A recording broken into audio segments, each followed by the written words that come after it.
Welcome to the Bite Size Brilliance podcast. I'm your host, Dr. April Darley, and you have probably been asked this question at some point in your life or career. Do you want to be a big fish in a little pond or a little fish in a big pond? Now, whoever was asking you this question, they probably wanted to get your read on where you wanted to be in terms of visibility or performance. When you ask questions like this, big fish or little fish, it creates this dynamic in your brain that locks you into very limited forms of thinking. For example, you have something called a cognitive distortion, and this translates to a trick of the brain.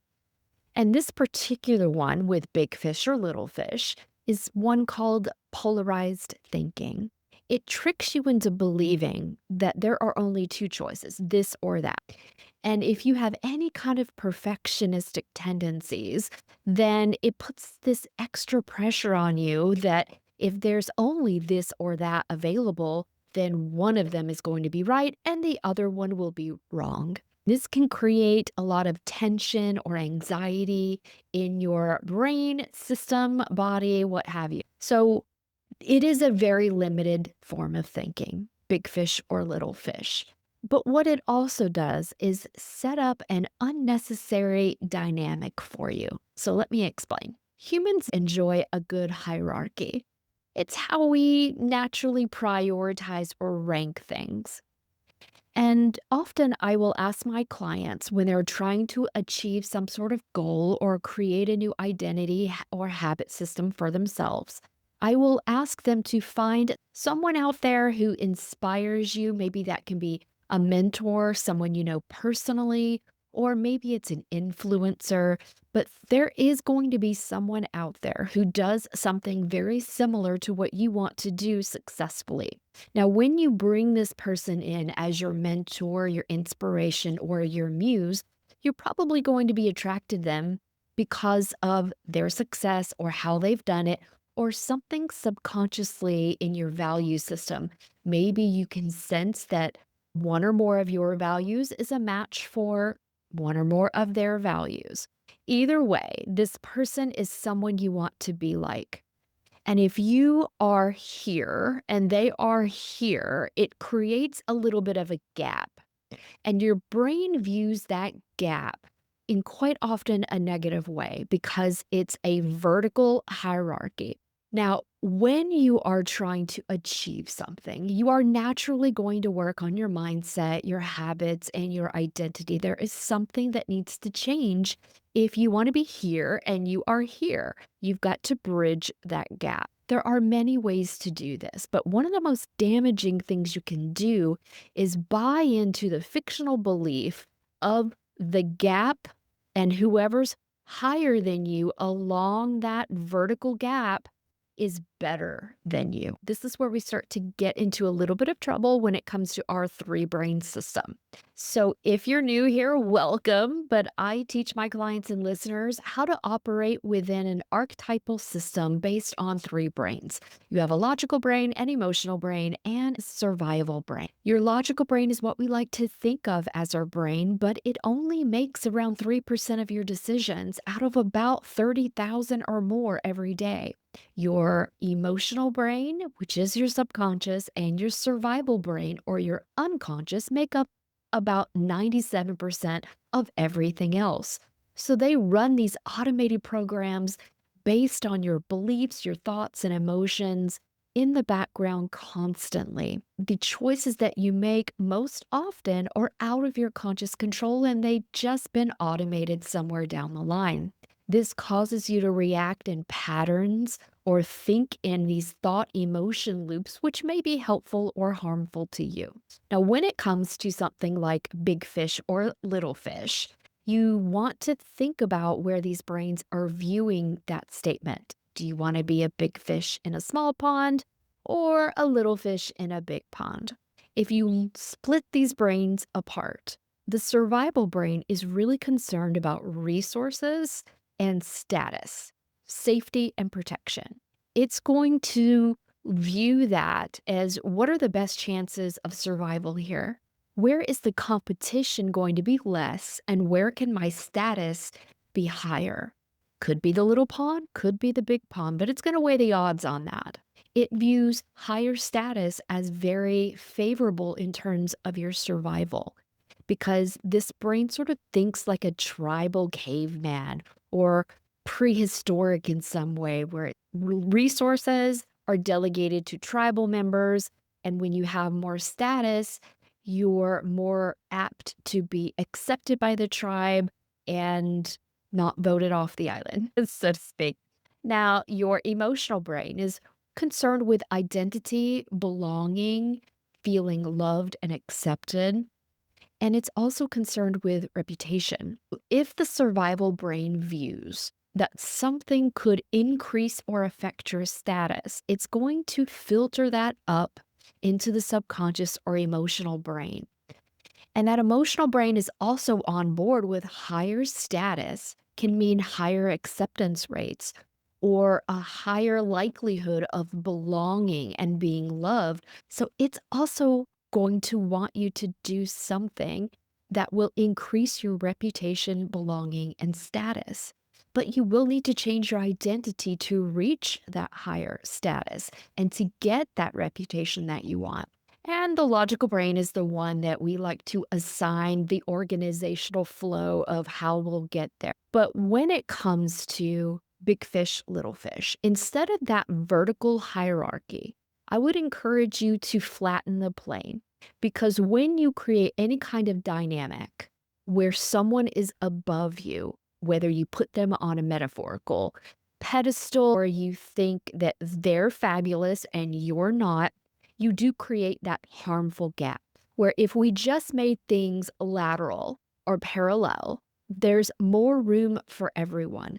So I want you to imagine this scenario. Instead of any kind of vertical gap where they're up here, you are down here, let's keep that fish example, but we're going to imagine a flat field where there are a lot of different size ponds.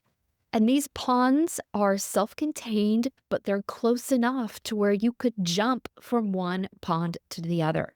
When you start to view differences between people that you admire as just lateral jumps, you take away that vertical hierarchy aspect that makes you feel unworthy, not good enough, less than, or incapable, because that's not true. The beautiful thing about our brains is if one person in the entire world has done it, then that is evidence that it can be done. If someone could do it, then you can do it. And we get out of that polarized thinking or limited belief hierarchical mindset, and we open the field to tons of possibilities. If we do think about these things as ponds that you can jump one to the other, you don't have to stay either a big fish or a little fish because here's the reality. Polarized thinking or cognitive distortions and limited thinking completely blinds you to possibilities or the gray area. In reality, fish of all sizes exist. You will have a spectrum of tiny fish. You'll have medium-sized fish in a spectrum, and then you'll have a wide range of big fish. I guarantee you that any mentor you choose probably also has a mentor that they consider a bigger fish because the pond size is limitless. If we think about ponds being of all different sizes, and it's easy for you to jump from one to the other, then it's just a matter of leapfrogging from one pond to the other when you're ready to jump. So if you want to stay a little fish in a little pond, that's a valid choice. But at some point, you might get a little itchy for growth. And this is natural. This is supposed to happen because this is evolution. And I'm not talking about evolution from a Darwin perspective, but I'm talking about your spiritual growth, your mind, your body's growth, your habits. You can play bigger, and it doesn't have to be massively bigger. It can just be a tiny bit bigger. If you look around your pond one day and go, you know what, I have explored every area of this pond. I really would like something different in my life. then it's time for you to jump into maybe the next pond over, because then that brings a sense of excitement and possibility, and you have some room to grow. But you don't have to be the smallest fish there, and you're probably not going to be the biggest fish there either, at least not for a while. And you're just going to repeat that same process. When you get a little bored or when you want to change something in your life, it's time for you to jump a pond. When you decide that you want to play a little bit bigger in your life, create new habits, new beliefs, a new way of living, you're ready to jump a pond again. When you make all these lateral jumps, you may discover that the life you want is not massively ahead of you. It's only a couple of lateral jumps over, maybe 3 ponds over to the right. It makes it so much more doable and achievable to the brain. And when you do this incremental increase, the brain doesn't panic. It doesn't fight you on trying to make changes. But if you try to jump massively, and if you try to quantum leap this gap, you may discover that you can't hold it because you haven't increased your capacity for more in either a nervous system perspective or an energetic perspective, or maybe even in your mindset. These incremental jumps, these ponds that you switch into where you get a chance to acclimate, grow, learn a new system, create new habits, and you're going to create a new identity from that. This is what allows you to scale sustainably so that when you reach the pond of whatever size you are trying to jump to, you'll feel fulfilled, happy, stabilized there. And you can hold that level of growth and that identity for as long as you want. And if you ever decide you want an even bigger pond, guess what? That's available to you. All you need to do is jump. It's not just about thinking about the jumps. It is about the action steps on how you get there. And that can be the tricky part because there's so many moving parts and pieces. A portion of it is your mindset. This is true. There's your nervous system to consider from a body-based or somatic perspective, also true. Then you'll need to change your habits, your systems, your identity. All these things will need to be upgraded. And it's best if you upgrade them incrementally because then you can hold the success. Humans don't tend to react well to massive change happening all at once. We want it, or we think we want it, especially our logical brain wants it. But what happens in reality, and think about lottery winners, they have done so many studies on lottery winners that will show you that most of them lose all of their money within 5 years. And some of them, a goodly portion, are even worse off financially than when they started and won the lottery in the first place. That is a great example of a rapid expansion because so much change happened at once that all your parts and pieces couldn't catch up in a way that was sustainable for you to hold that level of greatness and success. It is much easier for you to do incremental upgrades to close the gap bit by bit by bit than to have it arrive all at once. And I know there's a piece of us that is really going to be bummed at that. And we're going to fight that and maybe even try to resist it because we want what we want. The very act of wanting gives us a dopamine boost. I get it. But the truth is, slow and steady wins the race. This is what's going to help you stabilize every part of your mind, body, spirit so that you can really enjoy and hold that level of greatness that you visualize in your mind.